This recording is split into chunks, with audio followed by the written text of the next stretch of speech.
Hi guys, welcome to the latest episode of Welcome to Wrexham. Now, if you feel like you've suddenly missed the video, don't worry, you didn't. It's just because the file unfortunately got corrupted, so we did miss the end to last season. However, as you can see from the league table, we smashed it. Absolutely dominated the league, 113 points. We won the league by 18 points.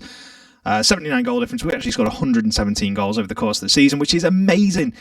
So we had a really good season. On to the new season, though, in League One, and we have welcomed some new faces. We brought in Niall Mason on a free transfer from Qatar, a really good defender who will strengthen us in the right-back position. We also signed Morgan Fox from Stoke. Again, he'll fill in for the left-back position for us, just while Dan Davis, who continues his development, gets ready for first-team football at this level. Jack Byrne was brought in on a free transfer after his contract at Shamrock Rovers had expired, and he will fill in for the much-missed Jerome Sinclair. And we raided long-time rivals Salford for Matty Longstaff in a club record transfer of £650,000 to strengthen our midfield. We also brought in Joe Rankin Costello and Yeboah Aminkwa, both on free transfers, so actually our outlay has been very nominal this year so far, and we've brought in £91,000 of transfer fees. So while the fees aren't massive outside of the Matty Longstaff deal, we've strengthened the team exactly where we need to. And in terms of the first team, this is what we're looking at this year. Mullin will continue to lead the line with Cullen on the right, Thomas in behind him and Byrne on the left. Thomas will rotate with Elliot Lee over the course of the season. We're going with Longstaff and Walsh in the centre of midfield, both in their mid-20s, both have longevity on their side. And then at the back, Mason and Fox in the full-back positions, and Aminkwa and Bernard, two young centre-backs who are going to develop and really serve as well, I think, over the next couple of years.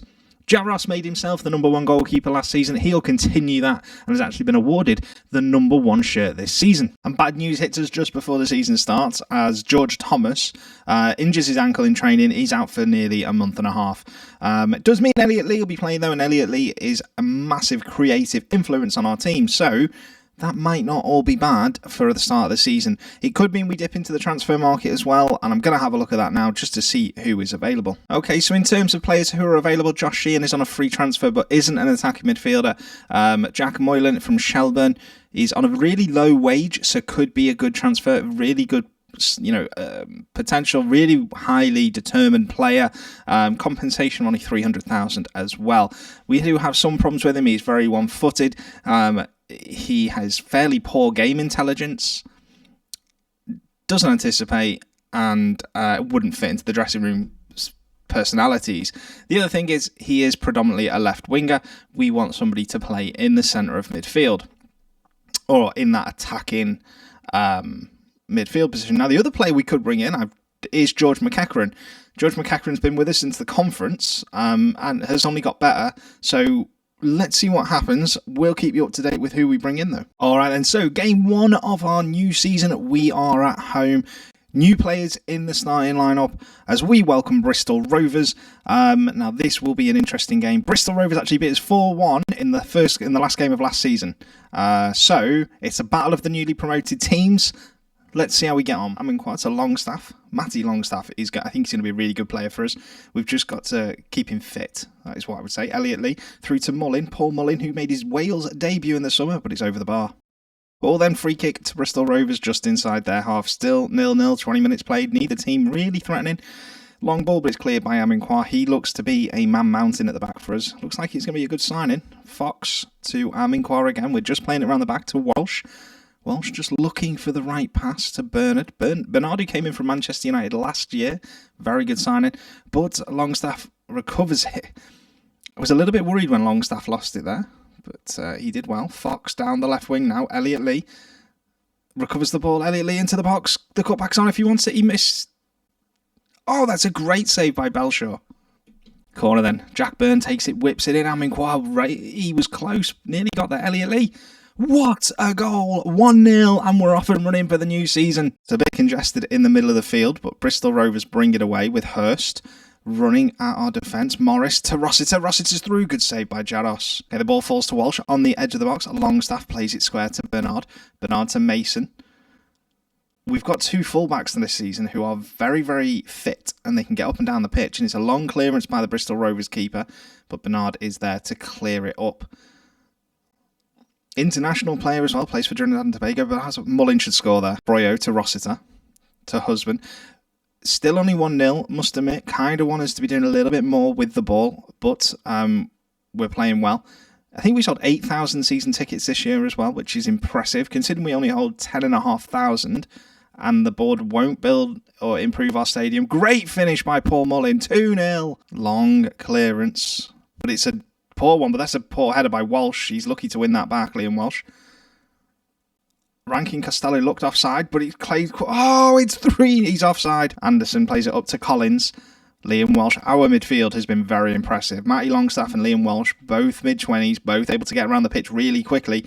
And it looks like it's going to be, dreadful defending by Francis. Mullin pounces. It's a goal. Gordon has it at the back then for Bristol Rovers, 3-0. And it's fair to say this is all one-way traffic at the moment. We are playing very, very good football. Mullin on a hat-trick.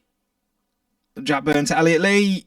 I'm waiting for the linesman, but it's 4-0. This game is all over bar the singing, I think, here. It really has been one-way traffic.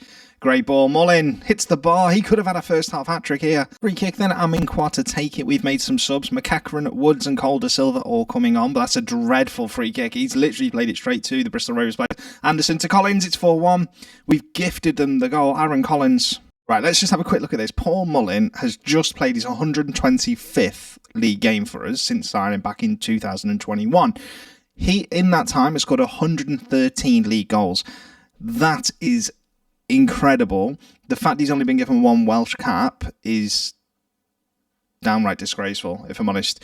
But the fact we've been able to keep him is even better. Let's hope he could hit 150 league goals this season. Let's see. He's 29. He's probably got another 3 or 4 years. So let's see how far we can take him. Okay, so game day 2 or league match 2. In between the Bristol Rovers game and this one, we have played our first Carabao Cup tie where we beat Mansfield 3-1. Now, a couple of changes to the team. Jack Byrne and Rankin Costello have swapped wings. And Jordan Davis and Ryan Woods have come into the centre of midfield with no further changes. The reason that's just fatigue. We are just rotating the squad a little bit. So let's see how we can get on. Great news is Connor Masterson is found fit. He's just on his recovery to full fitness. When he comes in, we'll have a decision to make. So we've then got 3 very, very good centre-backs who will all deserve minutes. And Connor Masterson is club captain. So what do we do then? Charlton on the attack here. Now, they are playing a very negative formation. They are obviously, trying to stop conceding goals. They sit bottom after the first game. So it's going to be interesting how we break them down. It's going to have to be some good football, I think, because they've got 5 at the back, 2 holding midfielders.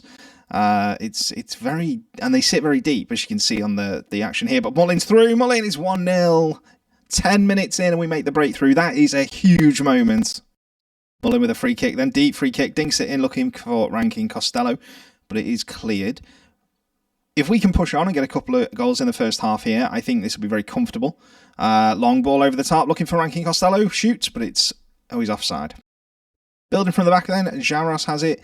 Still 1-0. Now, what we have done by scoring is force Charlton to come out a little bit more. They can't sit back and hope to nick a point. Elliot Lee through to Mullin. Mullin, that's a fantastic block, and it goes out for a corner. Jack Byrne to take the corner. Whips it into the centre. It's cleared quite comfortably, but Elliot Lee de Silva to take a corner then. He whips it in. Oh, it's over the bar from Bernard. Woods picks it up. He plays it through looking for Mullin, but Bonswell in with a good tackle. De Silva. It's really handy having 2 good fullbacks on our bench. Because of the way we play, it means we can refreshen them up in the second half. Paul Mullin! What a goal! 2-0. And that is game over. De Silva then, we are into injury time. Throw into Thorpe. Very good player, Thorpe. Very good squad player. Plays it forward. Up in the box here. Cuts it back to Ryan Woods. It's blocked. But Liam Cullen makes it 3. First goal of the season. And we are well on our way. Okay, so that is the end of this episode. We've got our season underway with 3 wins out of 3. And we are in the next round of the Carabao Cup where we were drew against Sunderland. I hope you've enjoyed it. If you do like the content, please remember, hit that subscribe button, hit the thumbs up, and I will catch you in the next episode of Welcome to Wrexham. I'll see you all soon.